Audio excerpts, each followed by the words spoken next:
Saludos a todos los que me están viendo. Vamos a seguir tratando el tema que ya habíamos comentado en alguna otra ocasión, a ver si le damos un poquito más de modernidad a el tema de la doctrina social de la Iglesia en el siglo XXI, que es donde estamos y donde se hace necesaria la presencia de la doctrina social de la Iglesia, que desgraciadamente está muy desconocida por los que más deberíamos de conocerlas.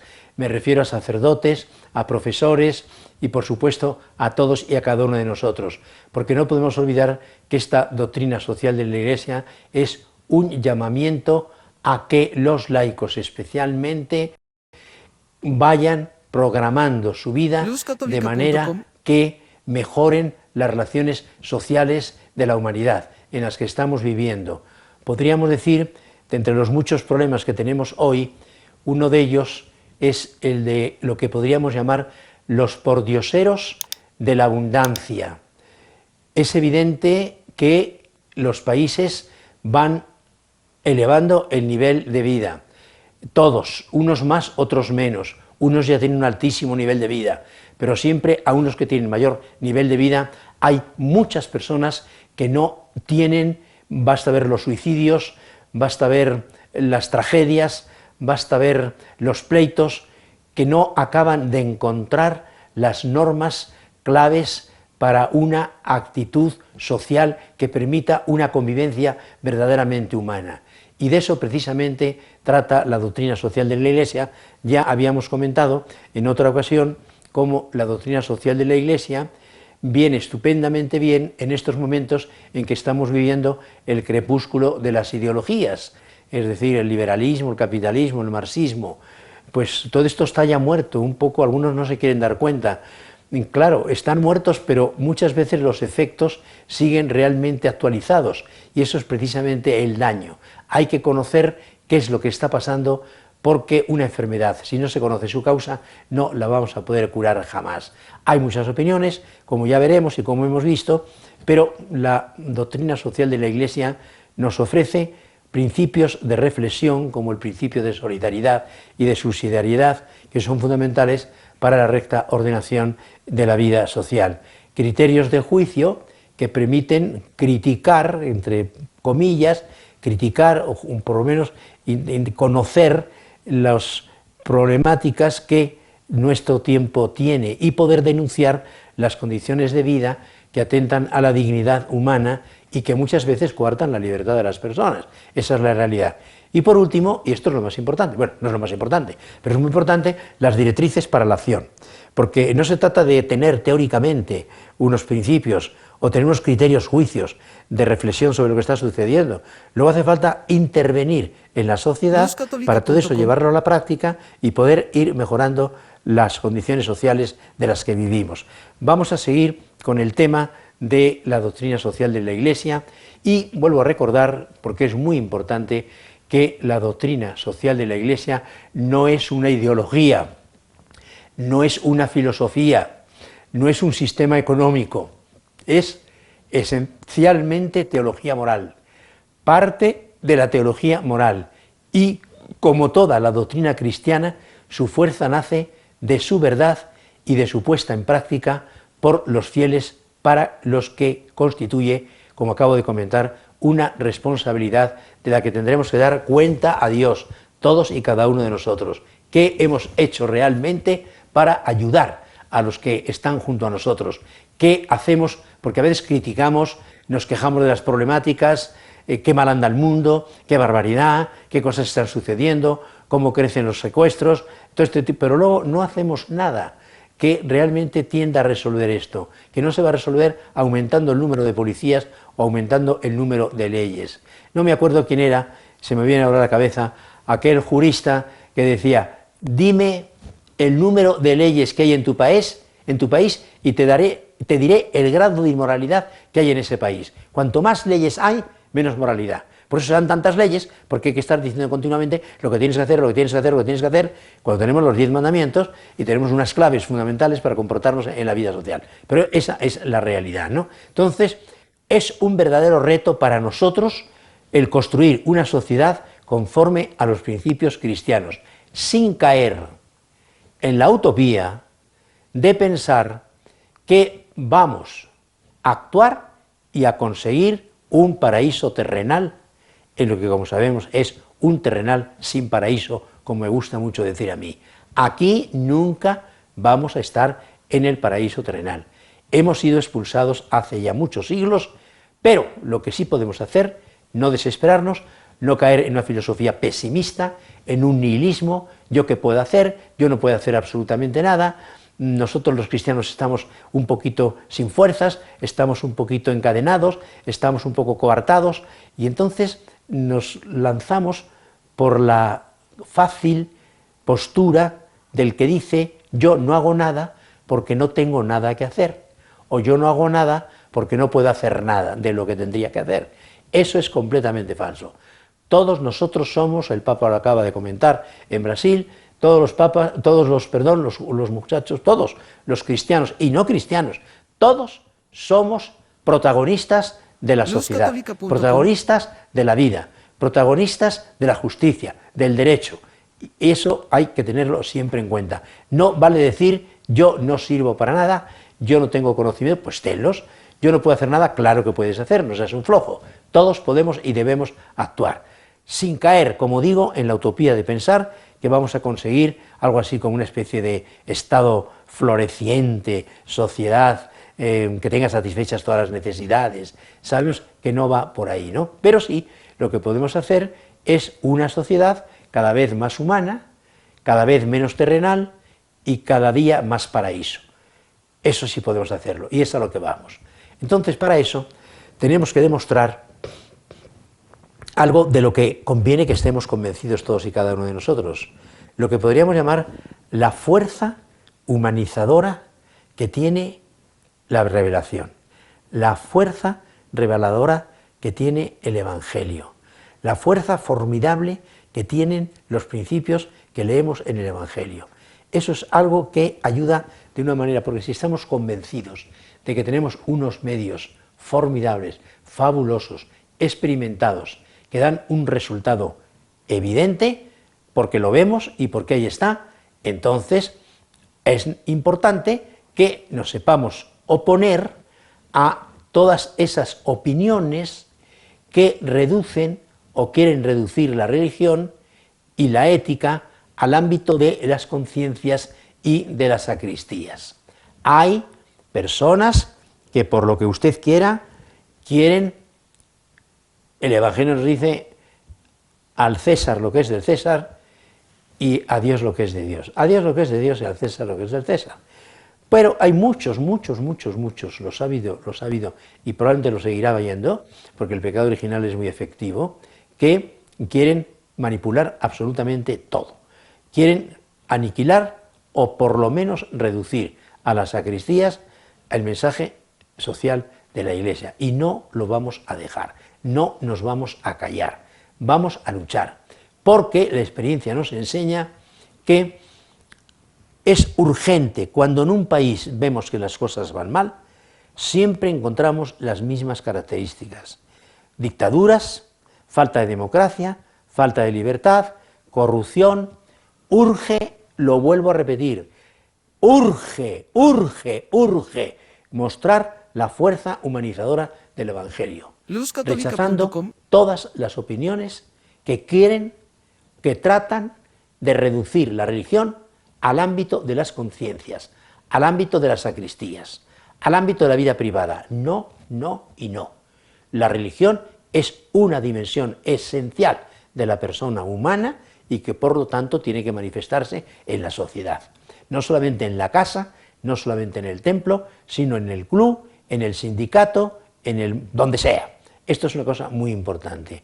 Por otra parte, hay que recordar que cuando observamos la naturaleza de la historia, cuando revisamos la historia, vamos leyendo los libros un poco y vamos viendo lo que ha pasado en las historias anteriores, pues nos damos cuenta de que es necesario una ética común que no tiene por qué ser ni laica ni secular, que dicho de paso, a mí me parece que no existen, aunque hablen de ella. Ni light, como dicen ahora, es una ética light, una ética de las circunstancias, una ética moderna, que proclama, como sabemos, la exaltación de la persona, con la exaltación de la persona, exaltación de la conciencia de la persona, y luego exaltación de la conciencia, de manera que proclaman la absoluta autonomía de la conciencia de toda ley divina, natural, que no sea la que el propio sujeto será. Eso es una barbaridad tremenda, pero pues lo estamos viendo. No hay sociedad que pueda garantizar el bienestar y la libertad sin someterse, sin que todos aceptemos una norma moral común, base de todo el derecho positivo. Últimamente hemos tenido las posturas de Jürgen Habermas, de que no me acuerdo ahora cómo se llama, americano, de la famosa sobre la justicia, que hacen ver eso, que aunque no sean creyentes, sin embargo se dan cuenta de que es necesario una prepolítica, algo que esté antes de la política en la que todos nos podamos poner de acuerdo. ¿Por qué? Porque son ideas básicas que pertenecen a la naturaleza humana.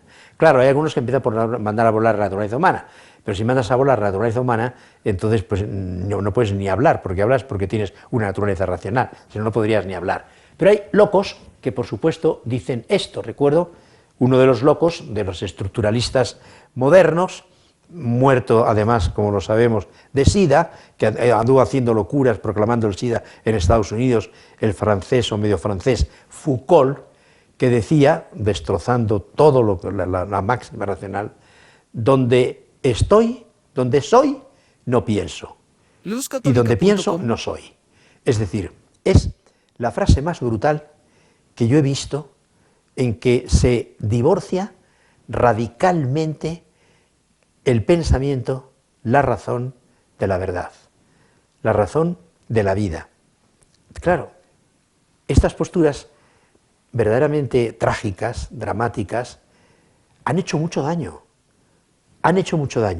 No pueden durar mucho tiempo porque son tan absurdas que verdaderamente la gente se molesta y dicen, este tipo está loco, ¿no? Los que dicen, Dios ha muerto, el hombre también. Dios ha matado al hombre, el hombre ha matado a Dios. Le hemos dado a Dios y le hemos devuelto la misma simpatía con que Él nos creó, nosotros hemos terminado ahora por crearlo a Él. Todo este tipo de cosas podrán ser frases más o menos bonitas, llamativas, pero son estupideces.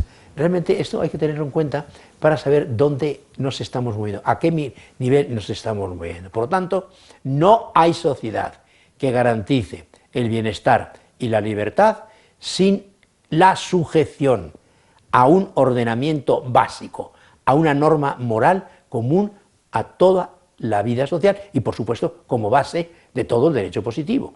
Ya he comentado cientos de veces lo que aprendí de mi profesor de Derecho Civil: el derecho positivo se legitima por su armonía con el derecho natural. No me canso de repetirlo, porque la gente se lo olvida.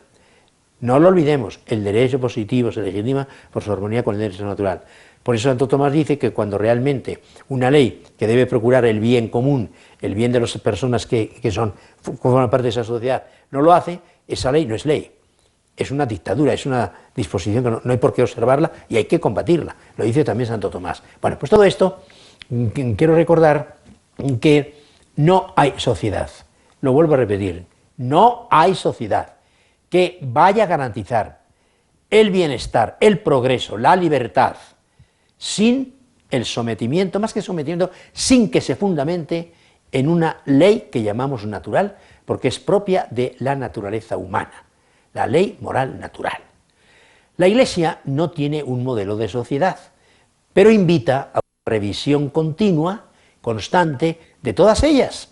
Estamos viviendo aquí en Guadalajara ahora. Muy bien, yo tengo que ver qué leyes tenemos aquí en Guadalajara y qué podemos hacer para que la vida en Guadalajara sea más tranquila, sea más serena, sea más humana, y para eso tengo que conocer las causas de lo que está pasando. El periódico decía hace unos días que ha aumentado el número de suicidas, especialmente más jóvenes, como de los 15 a los 45 o a los 35, no me acuerdo lo que decía, y va aumentando enorme, va aumentando el número de niñas de 13, 14, 15 años que están embarazadas, y se llama, pero ¿cómo es posible ahora que tenemos tantos elementos para...? No, es que lo que estamos haciendo es realmente facilitar el pecado a la gente que tenemos alrededor, y eso es lo que no se puede hacer. que no se coarta la libertad de nadie.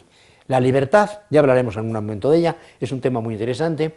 La libertad no es desvinculación. La libertad es mantener fidelidades. Eso es una cosa muy importante que hoy lo tenemos un poquito olvidado. Pues bien, como comentaba, la Iglesia no tiene un modelo de sociedad, pero nos invita a estar al día, nos invita a abrir los ojos, a una revisión constante del modelo de vida que yo estoy llevando. Porque a lo mejor yo tendría que empezar pues, por corregir, no sé, el no estar pegado todo el día al aparatito o cosas de ese tipo, al telefonito o a todo este tipo de cosas que tenemos ahora, que sí, nos ponen mucha relación virtual con las gentes, pero estamos cargándonos la relación humana verdadera, ¿no? Por tanto, hay que respetar la dignidad humana, hay que respetar la moralidad y hay que declarar lo que es inmoral, como el racismo, lo que tú quieras. Reclamar el relativismo ético como condición de la democracia es torpedear en la línea de flotación todo verdadero sistema democrático, que quede claro. No hay sociedad que garantice el orden, la armonía, la tranquilidad, la justicia y el derecho que no se base en una ley natural, que es la puesta por Dios en la inteligencia humana para iluminar la razón del hombre y pueda decir sí a la verdad y no a la mentira, sí al bien y no al mal. Por lo tanto, reclamar, como está pasando ahora, que en muchas de las ciencias reclaman la independencia. Por ejemplo, el derecho se declara independiente, la economía se declara independiente del derecho, el derecho se declara independiente de la moral de la religión, y la religión, si es que hay de Dios, pues entonces, claro, evidentemente no vamos a ninguna parte, ¿no? Es inevitable porque equivaldría a defender, por ejemplo, que la actividad económica del hombre no estaría sujeto a la ley de Dios, o que el comportamiento jurídico de las personas no estaría sujeto a la ley de Dios, porque entonces uno sería sujeto por encima de Dios. Eso es una tontería. Aparte de que, claro, inmediatamente viene todo el problema que estamos viendo ahora. ¿Quién va a cuidar los derechos humanos si esos derechos humanos no tienen una base divina? Tengo una frase que la voy a leer porque es muy importante, de Juan Pablo II a la Asamblea General de las Naciones Unidas. Dice así, esto fue el 5 de octubre de 1995. Juan Pablo II ha sido invitado a la Asamblea General de las Naciones Unidas. Y ahí, en el discurso que dio, dijo lo siguiente: es motivo de seria preocupación el hecho de que hay algunos que nieguen la universalidad de los derechos humanos, así como niegan que haya una naturaleza humana común a todos. Ciertamente no hay un único modelo de organización política y económica de la libertad humana, ya que culturas diferentes y experiencias históricas diversas dan origen en una sociedad libre y responsable a diferentes formas institucionales.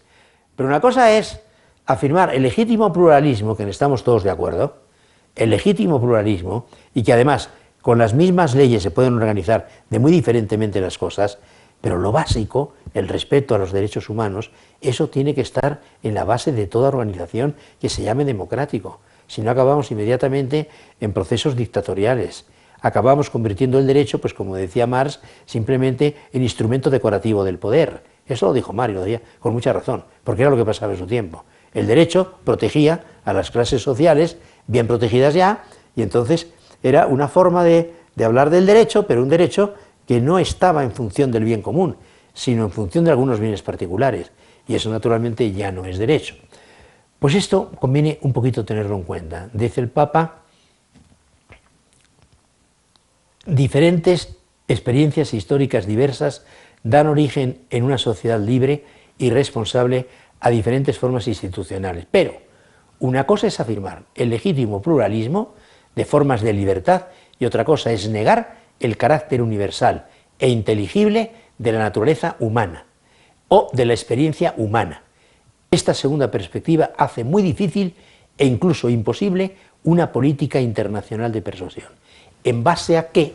Si dos estados discuten, pensemos lo que está pasando en Siria, llevamos ya muchos años con la famosa guerra de Siria, que son sunitas y chiitas, musulmanes y que no aceptan diálogo, no aceptan que intervenga nadie de fuera, no aceptan más que resolver ellos sus problemas, pero a cocolazos, cuando sabemos que la guerra engendra la violencia y la violencia engendra la violencia y que por lo tanto realmente es un desastre cuando el hombre pierde de vista la dignidad que tiene el contrario y se niega a dialogar con la persona que tiene enfrente. Yo he dicho muchas veces y lo sigo diciendo que la guerra es una derrota de la humanidad. La guerra no la gana nadie, la perdemos todos y fundamentalmente la pierden los jóvenes, que son los que mueren generalmente en las guerras, ahora también con mucho acompañamiento civil que podríamos llamar, ¿no? Entonces, hay, por otra parte, claro está, y yo estoy completamente de acuerdo, que ninguna democracia es perfecta, ningún Estado es perfecto, estamos en el terreno humano y la perfección máxima estricta es de Dios. En la Tierra no hay ninguna perfección más que aproximada o participada. Por eso conviene recordar el compromiso. Decía uno de los grandes pensadores del siglo pasado católico, Blondel, francés, el famoso filósofo de la acción, es preciso comprometerse so pena de perderlo todo. Nos tenemos que comprometer a llevar a la vida las normas, los consejos, los criterios que nos da la doctrina social de la Iglesia. Hegel dijo una cosa muy simpática y muy cierta. Solo arriesgando la vida se mantiene la libertad. Y todos queremos ser libres, pero no hacemos nada para defender la propia libertad y para defender la libertad de los demás. En definitiva, pluralismo no es relativismo. Hay muchas opiniones, muchas maneras. Es como si me preguntan, a ver, padre, ¿usted qué opina de cómo podríamos limpiar el lago de Chapala? Bueno, pues como yo no soy experto en estas cosas, tendría que decir, pues hay que ver, preguntar quién sabe de limpieza de lagos de ese tamaño y que haya un estudio que me digan cuál es la mejor manera de limpiar, de purificar el agua de Chapala. Eso sería, ¿no? Eso habría que hacerlo. Lo que no puedo decir es decir, no, no se puede arreglar. Es mejor que siga así, sucia, que siga realmente, pues, degradándose, porque en definitiva es lo que se trata. Por lo tanto, promover una cultura de la solidaridad y de la participación. Para el liberalismo, como para el marxismo, la economía se reduce a pura economía, a puro economicismo. Todo liberal, decía uno de los grandes poetas, no poeta, más que poeta, gran filósofo, Sciacca, un italiano, todo liberal es in nuce un marxista. El liberalismo es el que ha llevado al totalitarismo marxista. La historia reciente pone de manifiesto que toda libertad divorciada de la verdad objetiva degenera en totalitarismo. Sin una verdad objetiva mínima sobre el hombre, sin un bien común, el orden social degenera economicismo en economicismo materialista, marxista o capitalista, que son las formas más terribles del totalitarismo.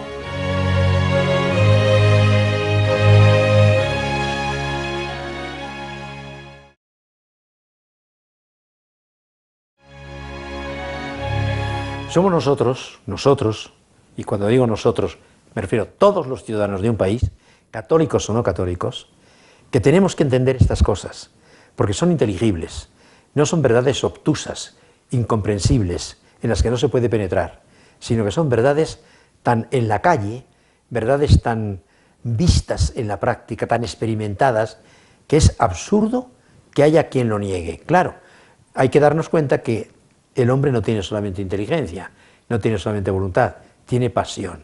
Y las pasiones muchas veces ciegan la inteligencia y debilitan la voluntad y las encaminan por caminos que no tienen o que llegan a un callejón sin salida.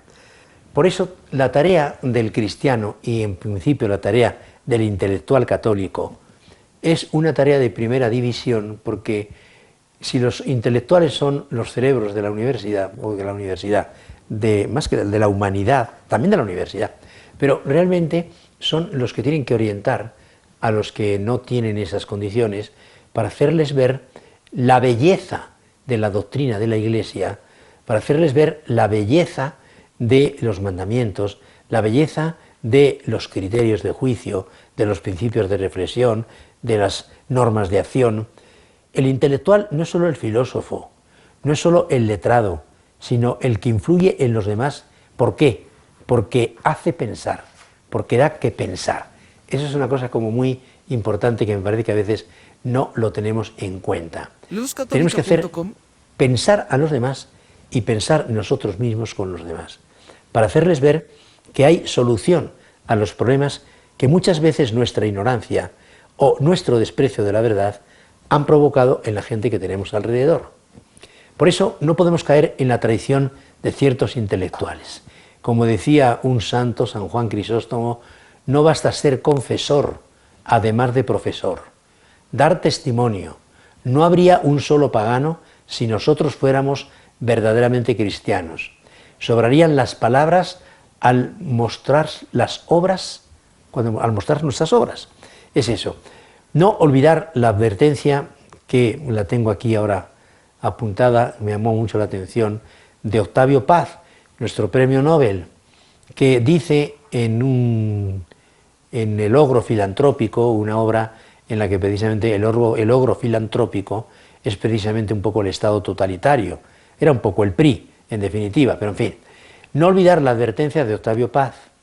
La gente que mejor ha resistido contra el imperialismo es la que hace peregrinaciones a la Virgen de Guadalupe.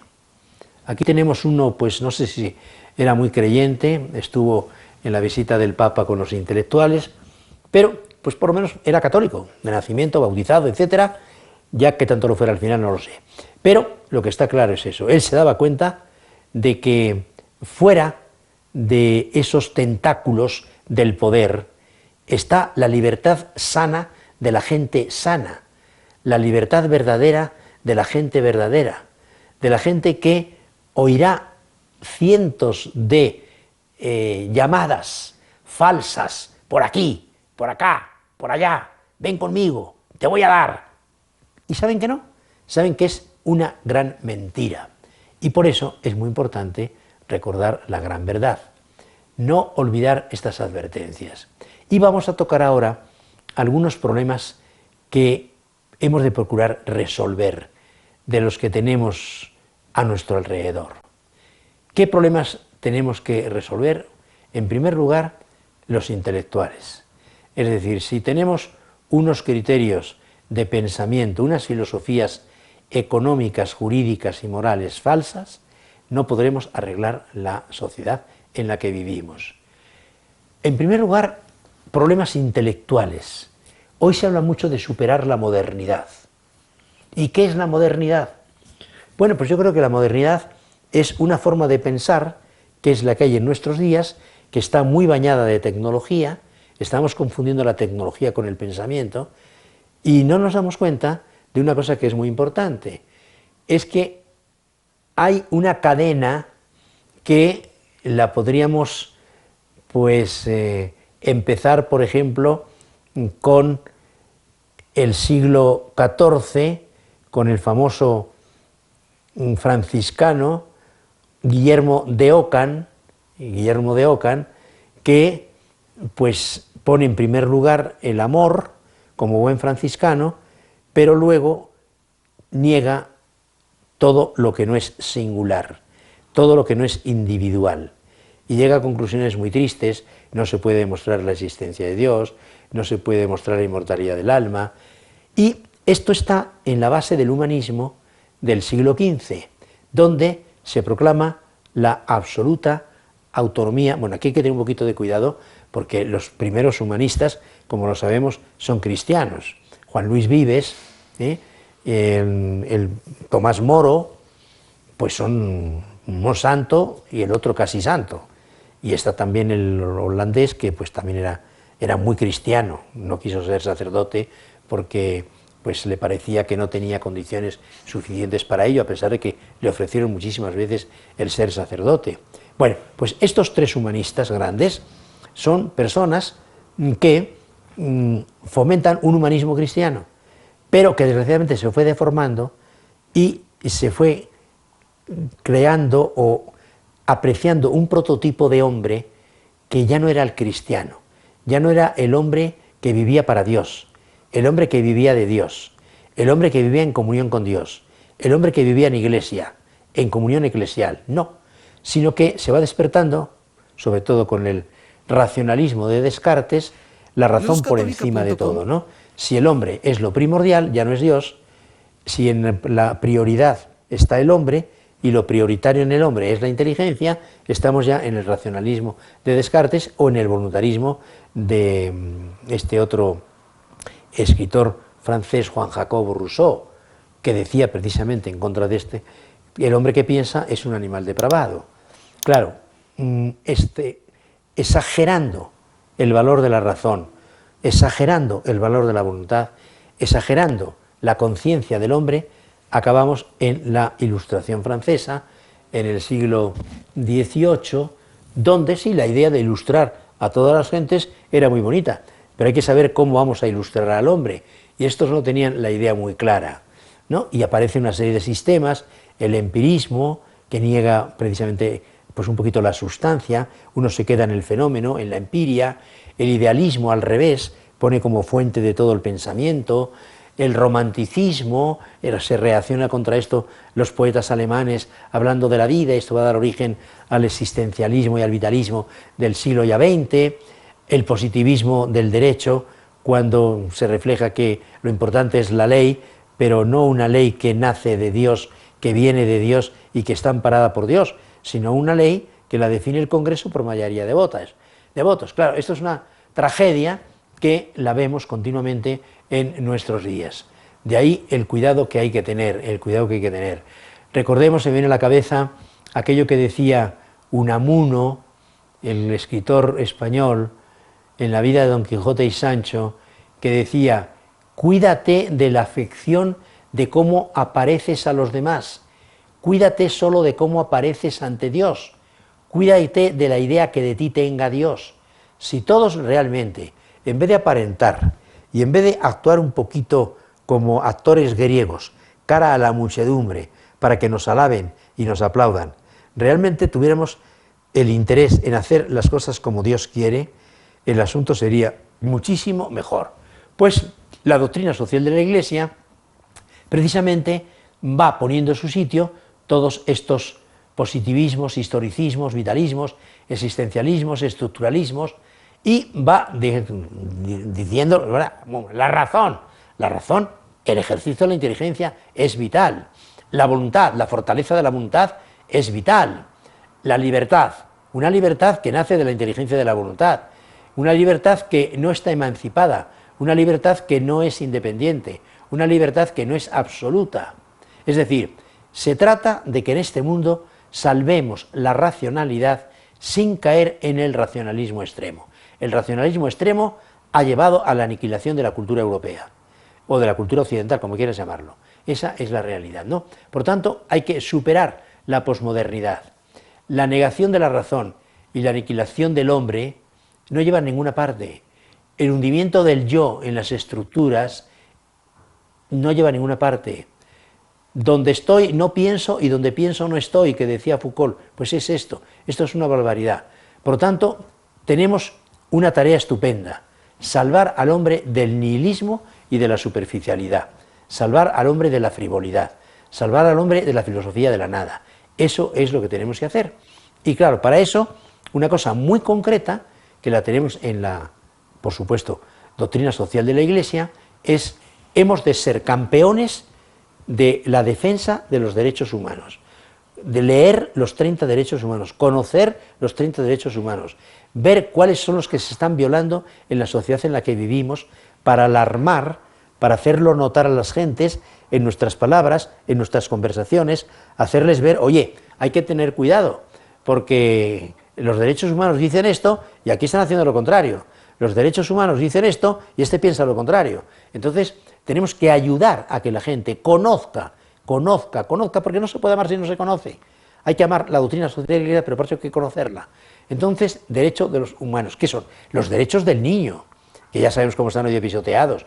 Los derechos de la mujer, siempre la Iglesia ha sido la defensora de la mujer. la defensa de la familia. Siempre la doctrina social de la Iglesia ha defendido la familia. El problema del racismo, que con frecuencia se filtra, porque es negro o porque no es güero o por lo que tú quieras. Y entonces empezamos un poco a tratar como menos a las personas que tenemos delante. No discriminar a nadie. luzcatólica.com. No dedicarnos a marginar a las personas que tenemos delante. Cuidar a los enfermos. Tratar bien a los homosexuales, pero haciéndoles ver que pueden luchar por ser curados, que eso es muy importante. Tratar bien a los discapacitados. Ya se van haciendo muchas cosas, ya casi todas las construcciones y ahora las aceras tienen, pues para que puedan subir, pues no sé si los discapacitados o los motoristas y las bicicletas, porque creo que lo utilizan más las bicicletas y los motoristas, pero en fin, está pensado y me parece muy bien que todas las instituciones públicas, universidades, bancos, etcétera, tengan precisamente ese cuidado con las personas que no tienen las mismas posibilidades que nosotros. Los ancianos, los jóvenes, que decía el Papa en Brasil, que han sido como fuera, no se les tiene en cuenta, ¿no? Y el Papa pedía a los ancianos, y es una cosa muy bonita, porque la tradición, que es una riqueza que fomenta el bienestar de la sociedad, si se corta la tradición, se corta la vida entera. Y eso es lo que pasa cuando a los ancianos se les margina. Entonces hay que procurar cuidar a los ancianos para que nos transmitan su sabiduría, para que hablen con los jóvenes, para que orienten a los jóvenes y a los jóvenes hacerles ver que aparte de emborracharse, etcétera, que hay cosas que tienen que hacer, que es estudiar mucho, cumplir con sus deberes, porque tienen un peso social impresionante con el que van a tener que cargar. Nosotros se lo vamos a dejar y ellos tienen que aceptarlo. Entonces, todo esto nos hace ver la enorme importancia que tiene la doctrina social de la Iglesia. Si vamos al campo de la naturaleza, otro de los desafíos modernos que tenemos, está el problema ecológico, el ecologismo. Independientemente de las exageraciones que hay y de las mentiras que dicen, lo que está claro es que tenemos que cuidar el ambiente en el que vivimos. No puedo salir a la calle y tirar el periódico, tirar los papeles porque estoy en la calle, o no puedo tirar lo que sea porque ya lo usé. No, muchas veces ve uno cómo sacan las manos por los carros y van tirando papeles, van tirando cosas que no necesitan, van tirando la botella que acaban de chupar. Por favor, hay que tener un mínimo de cuidado en esto, hay que educar en este terreno. Y esto también nos lo enseña la doctrina social de la Iglesia. Algunos creen que la doctrina social de la Iglesia es una serie de principios tan elevados, que hace falta ser un intelectual de primera división para conocerlo. No va por ahí el asunto. La doctrina social de la Iglesia es muy clara, es asequible para todos, como lo es el derecho natural. Y lo que tenemos que hacer es conocerlo y luego ya cada quien, en el ambiente en que está, en el ambiente en que se mueve, tratar realmente de ir cuidando todas esas cosas, ¿no? El problema de la violencia es otro problema muy duro, que tenemos que cuidarlo, el problema de la violencia. Sabemos que está a la orden del día, han aumentado tremendamente los asesinatos, los robos, un montón de cosas que hay que cuidar. Bueno, pues todo eso también nos lo enseña la doctrina social de la Iglesia. Y algo que, porque he comentado desde el primer momento, que la doctrina social de la Iglesia es teología, no es simple filosofía, no es simple sociología, no es simple economía, no es una vía media entre el capitalismo y socialismo, no. Es aplicación de la doctrina social de la Iglesia, aplicación de la revelación al mundo moderno. Por eso veíamos que tiene principios fundamentales, pero que hay que irlos adaptando. ¿Por qué? Porque la sociedad está viva, la sociedad va cambiando. Y no va cambiando solamente un poquito como de, claro, no podemos cambiar de naturaleza, evidentemente, ¿no? No voy a ser una persona que tengo 2 cabezas, o que tengo 4 pechos, o que tengo 5 piernas, no. Eso no va a cambiar, la naturaleza es la naturaleza. Pero las circunstancias, recordemos aquella frase famosa de Ortega y Gasset, yo soy yo y mi circunstancia.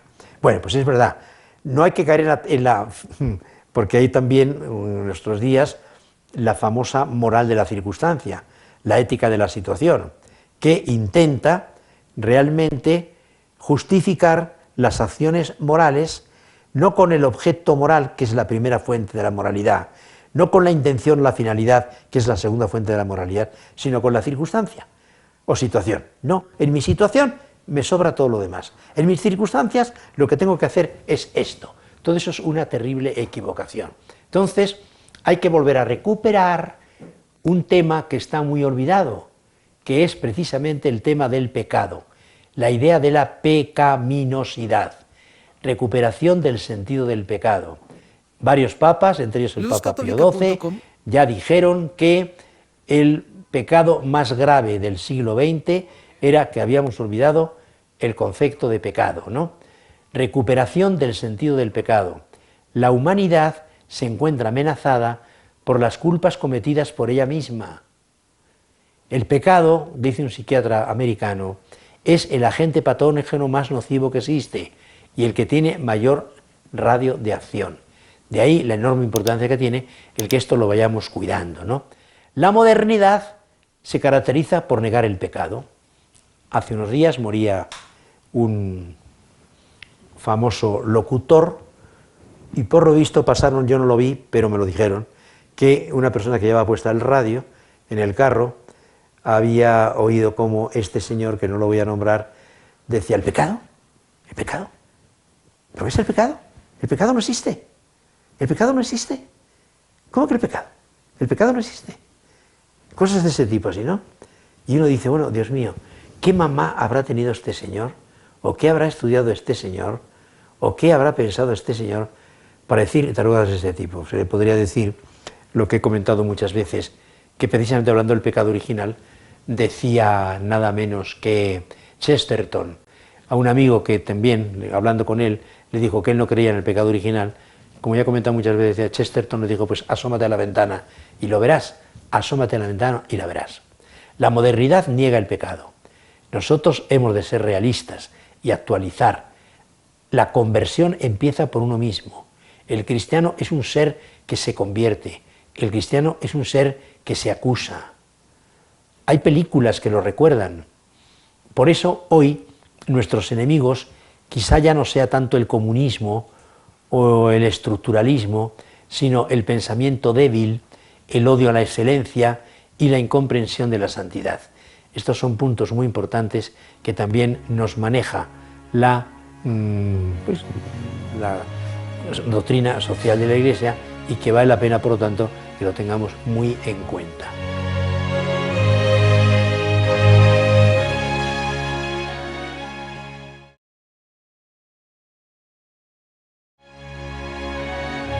La doctrina social de la Iglesia, que como he venido comentando, es doctrina teológica, por tanto, doctrina que se elabora a partir de la revelación, no patrocina ni impone un determinado modelo de sociedad. Como he comentado, y voy a pena recordarlo, la fe cristiana no es una ideología política, ni puede ser identificada con ninguna de ellas, dado que ningún sistema social o político puede agotar la riqueza del Evangelio. Este es el punto clave. Ni pertenece a la misión de la Iglesia presentar opiniones o soluciones concretas de gobierno en los casos o en los campos temporales de las ciencias sociales, económicas o políticas. La Iglesia no patrocina ninguna forma ni ideología política, ni utiliza, y si alguien la utiliza en su nombre, para cubrir sus banderías, estaría usurpándola manifiestamente. Por eso hay que tener cuidado. Y por otra parte, hay que saber que la misma fe cristiana es tan maravillosa, es tan bella, que puede conducir a compromisos muy variados. Entonces, los católicos podemos tener opiniones muy diferentes a la hora de cómo resolver los problemas sociales del país en el que vivimos. Muchas veces sucederá que la propia concepción cristiana de la vida les inclina, en cierto modo, a elegir una determinada solución. Pero podrá suceder también, como frecuentemente sucede, y con todo derecho, que otros fieles, guiados por una no menor sinceridad, juzguen del mismo asunto de distinta manera, sin que por esto tengamos que llevar al encuentro, a la pelea, al pleito, ¿no? Hay una pluralidad de opiniones que es muy buena y que además, más que ser castrante, es enriquecedora de lo que se piensa y de lo que se hace. Esa es la intervención que nos pide la Iglesia. La Iglesia nunca determinará una autoridad, monarquía, para gobernarnos, no. pero siempre le dirá al que gobierna, ojo, tu objeto es el bien común, las leyes son no para beneficio particular, sino para beneficio general, etcétera, etcétera, etcétera. Entonces, todo esto es como muy importante y al mismo tiempo nos hace ver la belleza que tiene esta actitud de nuestra Madre la Iglesia. De ahí que valga la pena que nos animemos a conocerla, a recordarlo, quiero recordar que hay un compendio de doctrina social de la Iglesia, ya lo habíamos comentado. Entonces, vale la pena que en casa, junto al Catecismo de la Iglesia Católica, que también tiene sus puntos de doctrina social, cuando habla de la libertad, habla de la sociedad, habla de la persona, evidentemente es doctrina social de la Iglesia. Pero además hay ese compendio donde ya de una manera más extensa se centra precisamente en el individuo, en la familia, en el matrimonio, en las agrupaciones sociales, en los regímenes, en el trabajo, que es un punto clave de la doctrina social de la Iglesia. Bueno, pues todo eso, en definitiva, conviene tenerlo muy presente y vivirlo, de manera que ánimo, nada de esclavizarnos a las estupideces del ambiente y no olvidar, se me viene a la cabeza para terminar, nos puede ayudar una persona, no sé a quién se le oí, que decía que en la historia de la humanidad no ha habido más que 3 momentos: el momento del paganismo, el momento del cristianismo y el momento del estupidismo, que es donde estamos ahora. Un poco para indicar lo idiotas que somos muchas veces, cuando teniendo en las manos la solución de los problemas, nos inventamos unos problemas que no tienen solución.